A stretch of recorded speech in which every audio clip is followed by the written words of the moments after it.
รถมันไก่เนาะไกลอย่างจากทางไป มันไก่ได้ลงมือข่อยยังบ่ได้ไปจักเทื่อคือกันข่อยก็ได้มาจากทางมันโทรมาเลยเอ้ยลงมาหาเฮาไหนใหญ่กูลงจังได้บอกผมไปจากทางลงยังใหญ่ลงอยู่วะเพิ่นโทรมาใช่ได้ มาอยู่น้ำเฮาแน่ว่าซั่นอยู่ไปจากทางลง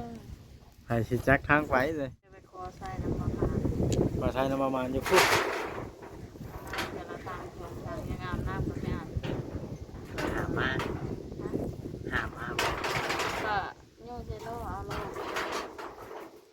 น้ำมันเป็นตู้ปันนี่แล้วว่าใช่ที่เอาน้ำโยกเอาเนาะ เป็นบ่เป็นตู้ปันนี่ เสียเราไม่ให้ใส่ได้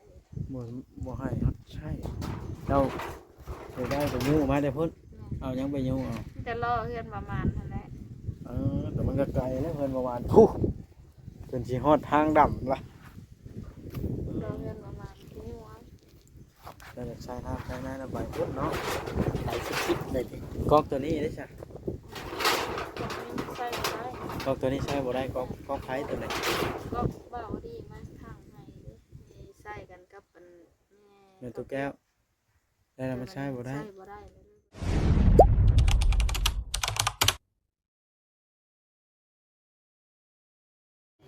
ขายได้ป่ะขายได้ป่ะ โอ้เมียเขาในเอานะ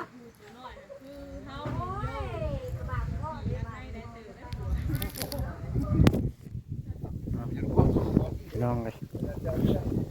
แล้วก็เพิ่นสิพักผ่อนบาดมีแต่ว่าเฮาสิไปหาเบิ่งสาวเทืองก่อนเพิ่นอยู่จังไดเนาะบ่จ้อยเนาะไปบ่จ้อย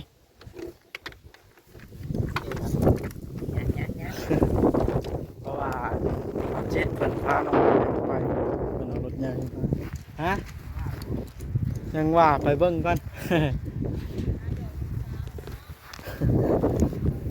เนาะว่าจ้อยอ๋อแต่มาวันนี้ก็บ่จ้อย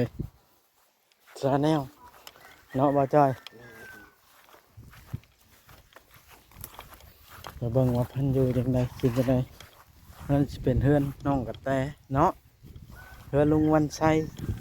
ใจเกินตื้อ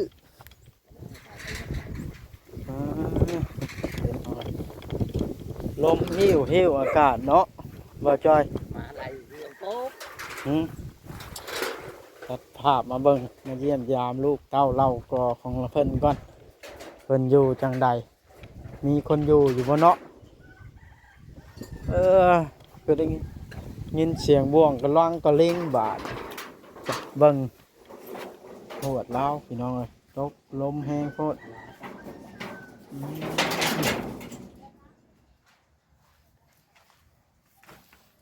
โหดมันเข่าละตกอันนี้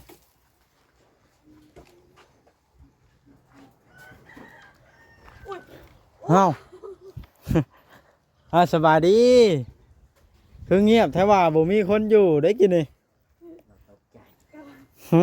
ใจจะขึ้นมาจังเลยแล้วนะ กำลังเฮ็ดหยังอ่ะน่ะกำลังว่าสิอาบน้ำลูกไปสิเด้อเบิดมามื้อนั้นก็เต็มอยู่ๆอยู่ เราไปเห็นงานแล้ว คนน้อยเห็นนะ คุณน้อยอยู่ในบ้าน เอา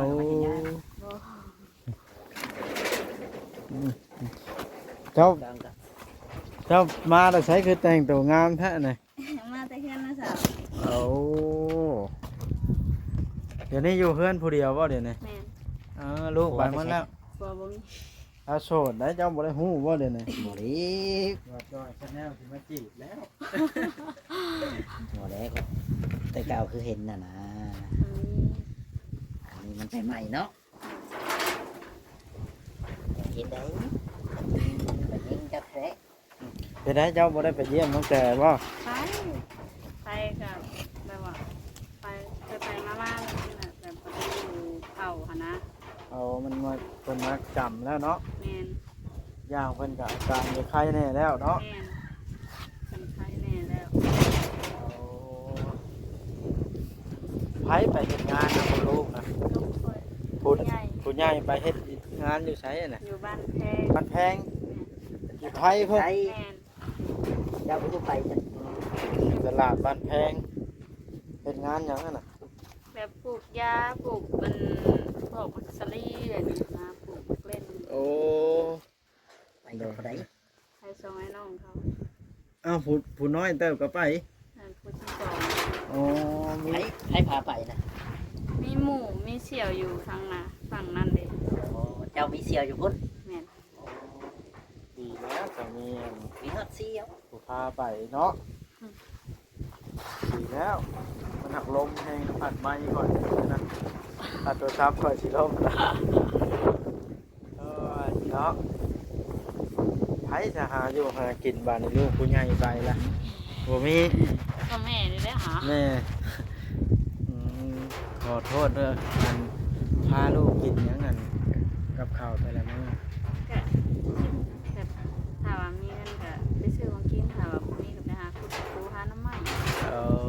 อโดย ถ้าว่ามื้อใดบ่ได้ไปก็แต่งตัวอยู่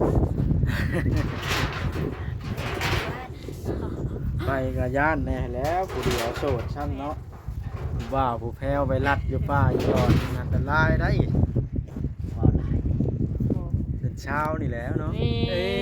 คือบ่มีนะ ก็มีว่าหยอกเด้อ อืม อืมโดยแล้วเงินคำกำแก้วของมือนี่ใช่เลยใช่เออ บ่มีเท้า จักสิหาไปได้เนาะลูกไปทำงานในแบบเพิ่นให้เงินเดือนไปได้ เพิ่นแบบไปเฮ็ดเมานะแบบประมาณเดือน4เดือน5ก็เขาให้ประมาณ 2-3 หมื่นประมาณนี้แหละ เขาว่ากันได้จะเฮ็ดงานสิ้นปีนะเนาะว่าง่ายๆฮะ ที่แม่น เพราะว่าอาศัยรอเบิ่งผลปลูกยาได้เก็บเกี่ยวยาขาย แม่น อืม อยู่ในสวนยา หรือว่าปลูกหมักที่หลอกที่ลี่กันแล้วแต่เพิ่นเนาะไป เขาไปโดนแล้วบ่ ถ้าเข้าไปเขาเริ่มงานเมื่อวานนี้เขาหาเข้าไป โอ้ไป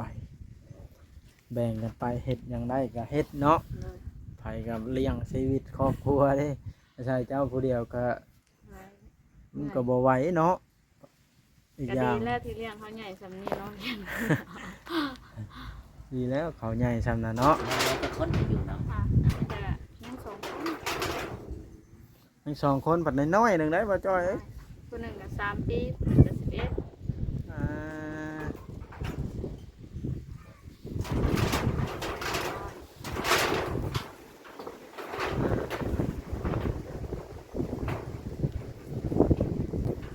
เข้ามามื้อนั้นเห็นอยู่ผู้11บ่ย่างมาประมาณน่ะเฮ็ดยังน้อยเด้11ก็เนาะ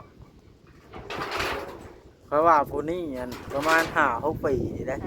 ผู้อันย่างมาหั่นล่ะ 11 ปีเลยนะ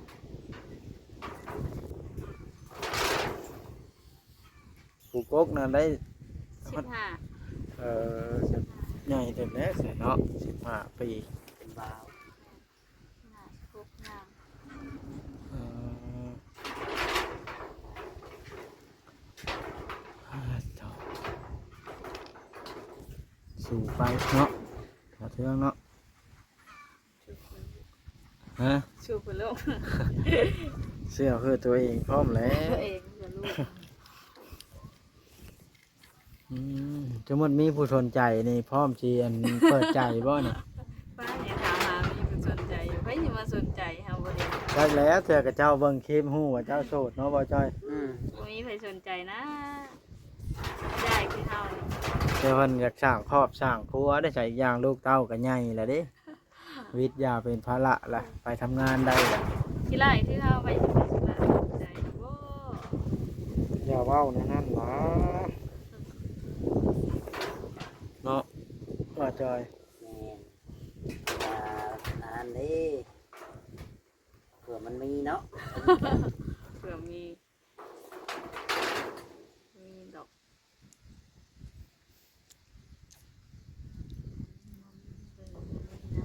ไผจะขับรถไถบ้านไหน ครับ ลูกบ่อยู่แล้วเนาะแล้วก็อาศัยลูก จะเอาลูกครับ ลูกไปอยู่ลูกบ่มีไปครับ เอ่อ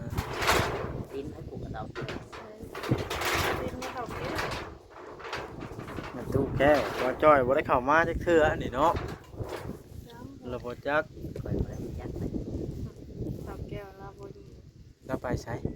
ไปชวนอ้อยเลยก่อนเราเคยอยู่เลย อืม เราไปตลอดเราตื่นมาเราไปรถ อยากไปใช้เนาะตื่นมาแล้วเราไป ตื่นมาเราไปรถได้คืนนี้นะพี่ มันอยู่ผู้เดียวล่ะเนาะ เดี๋ยวกับร้าน มีหลานเราบอกมาอยู่นำ เอ้าก็มีเลยร้านหนึ่งเลย ใหญ่แล้วหลานเรา ใหญ่และซ้ำลูกเขาผู้ที่สามนะ เออ ทำบกป่วย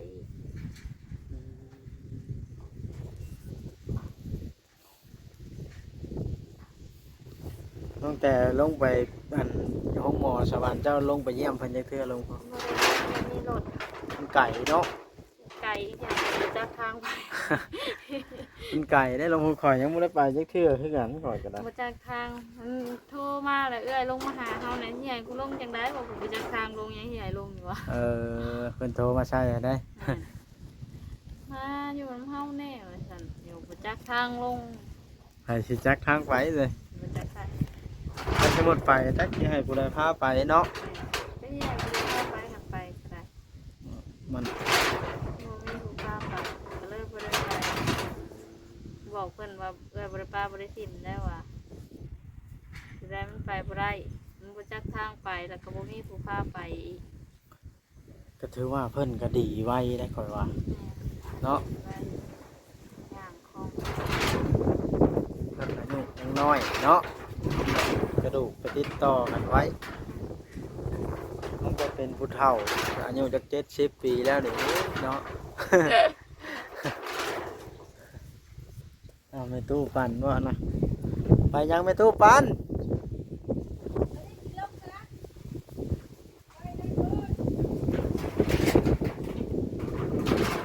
ตู้ปั่นเมียลุงวันใช้เนาะห้ามไหนจะใช้ในก๊อกใดของมือ เดี๋ยวไปขอใส่น้ำมันมา มาใช้น้ำประมาณอยู่พุทธ เดี๋ยวเราตามชมทางยังอาบน้ำก็ไม่อาบ หามาหามา ก็โยเซโร่เอาโล น้ำมันเป็นตู้ปั่นในแล้วมาใช้ที่เอาน้ำโยกเอาเนาะ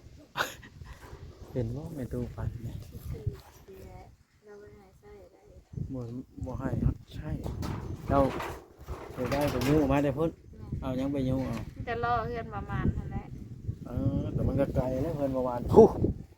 จนสิฮอดทางดำล่ะ ล่อเพื่อนประมาณที่หัว เราจะใช้ทางใช้น้ำใบพุ่นเนาะ ไปชิดๆเลยสิ ก๊อกตัวนี้ได้ใช่ ไม่ใส่ได้ ก๊อกตัวนี้ใช้บ่ได้ก๊อกไผ่ตัวไหน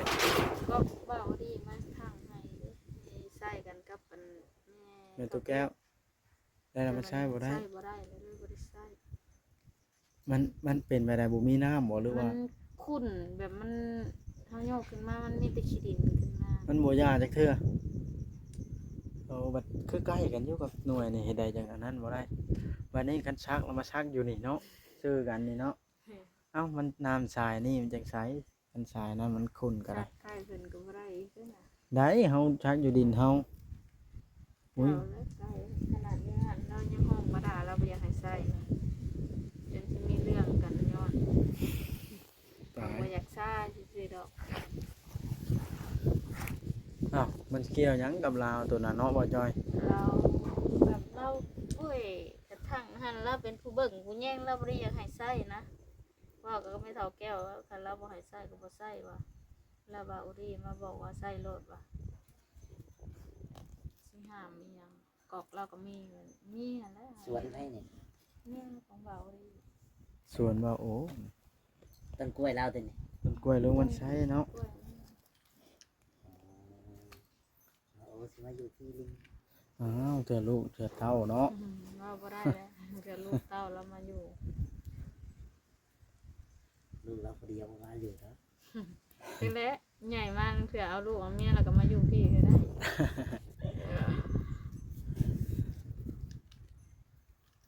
บอกบ่ได้แล้วคนเฮา มันบากมันบ่มีน้ำใช้ไฟผ้าเจ้าผัดมีเนาะ โซลาร์เซลล์ ต่อโซลาร์เซลล์บ่เออ กุ้มแจ้ง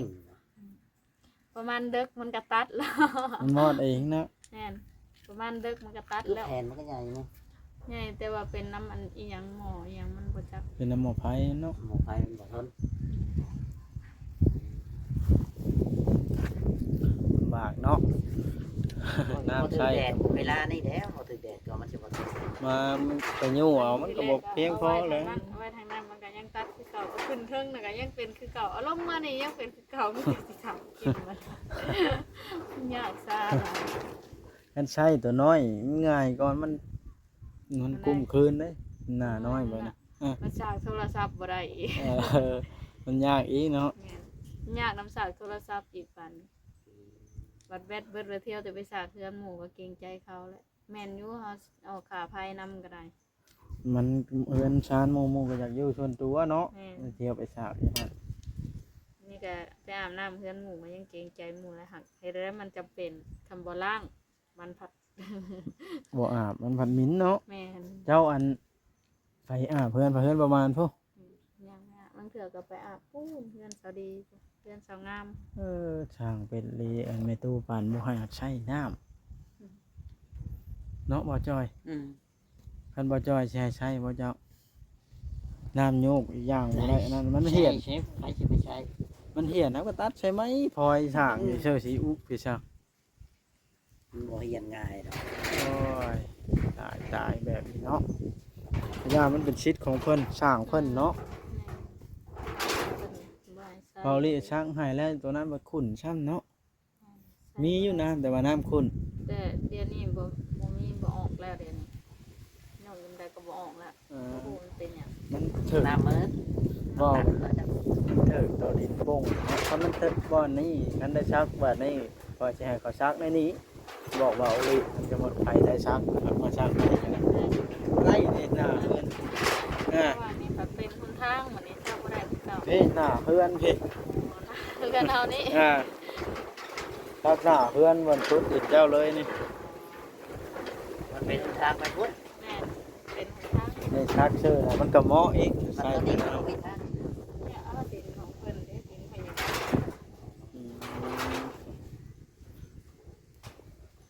วัดก็มาซื้อต่อให้เราวัด โอ้ยแต่เสียเงินได้เฉยบ่จอยเอ้ยเจ้ากระบะเจ้าบ่สิปัน เอามาใช้กัน ห้า เนาะสาเทืองได้หยังสู่ลูกกินแรงวะนี่ มื้อนี้กินแกงหน่อไม้ กินแกงหน่อไม้ถุงบ่ บ่หน่อไม้ในบ้านมาหา เอ ไป อ แกงอยู่เพื่อนสาวงาม อืม บ่ได้แกงอยู่เพื่อนสีมันบ่มีน้ำมีในเลยบ่แกงเลยไปแกงคน ลำพังนั่นมาเข้ายังยากแล้วน้ำเนาะ เอาได้ใช้เขาทำได้ตอนเช้า ก็ไม่รู้เอา เราไปสุกมาพอได้ใช้ล้างมือนะบ่จอย พอได้ล้างถ้วยแล้วก็พอได้อันมาม่าเขา อ๋อ ถ้วยก็บ่ได้ล้างเนาะบ่มีน้ำ แม่นแล้วมันลำบากน้ำมันก็จากแนวนี้ดูได้เพื่อสิได้ไปยู่เอาเนาะถังใช้น้ำใส่ในเจ้าถังใหญ่เจ้าอยู่ใส่เบิ่งได้ขอเบิ่งกันมีแต่ถังน้อยอันนี้นั่นแล้วมันบ่มีน้ำมันยากนะนี่แหละเนาะ ใช้ นี่แหละพี่น้องชีวิตคนเฮาต้องสู้ ก็สิ่งที่คือตกหมด ทางกระสีมันจะปลิวไปแล้ว คือว่าตะปู อันนี้เป็นเฮือนครัวเราเรา เอาไปไหน อยู่เลี้ยงลูกโดยที่บ่มีผัวเราก็ได้ลำบากมันจังหน่อยน้ำในกับบ่มีเอาน้องเลยใช้น้ำน้ำทุกปันกับบ่ได้ใช้บ่แท้จริงน้ำโยกเอาช่างแล้วมันชักแล้วแบบที่มันได้ชักว่านี่ต้องชักอยู่นี่นี่ชักอยู่นี่เลยนี่ง่ายเป็นดินเอาทางมันอยู่นี่เด้เป็นซอยพี่น้องเลยตนเนาะชีวิตเขามันเลือกเกิดบ่ได้อะไรมันก็ได้ลูกยังน้อยๆหนึ่งได้ปลูกไปทำงานปลูกยานั่นก็ไปเห็นนะพี่น้องเอ้ยเกิดยังไปเราก็ได้มันจำเป็นได้อยู่มันสิบ่ได้กินอย่างนี้ เอาโอเคคลิปนี้ก็ได้พี่น้องไอ้สิได้จะคลิปลงซะก่อนถ้าเกิดว่าผู้ใหญ่ใจดีผู้ใจบุญพี่น้องอยากช่วยเหลือแล้วเลี้ยงลูกเลี้ยงเต้าซักน้ำซักในให้เล่ากะแค่เป็นสะพานบุญให้เด้อพี่น้องนี่ก็ได้นะลำบากคืออย่างในใช้น้ำไปยิ้วอยู่เพื่อนบอลหมานปัดไก่ได้พวกพี่น้องอืมสิไปใช้ผู้เดียว เพราะเราว่าเราไปหากิน อืม ครับ เราปวกล้าไปพอดีแล้ว โอ้ ไก่บ่มันไปหากินเชิญ ไกล ละ หันแรกผูกลงหวยก็แล้วก็ไปออกทุ่งแล้ว ต้องให้บ่าวจอยพาไปบ่าวหยอกบ่าวจอยว่าจะเลือก เนาะ หยอกซื้อไปเอาโอเคกัน เข้าอีกแล้ว เอาโอเคเด้อต่อเทืองเด้อสู้ๆเด้อ เออ สบายดีมันลมเนาะ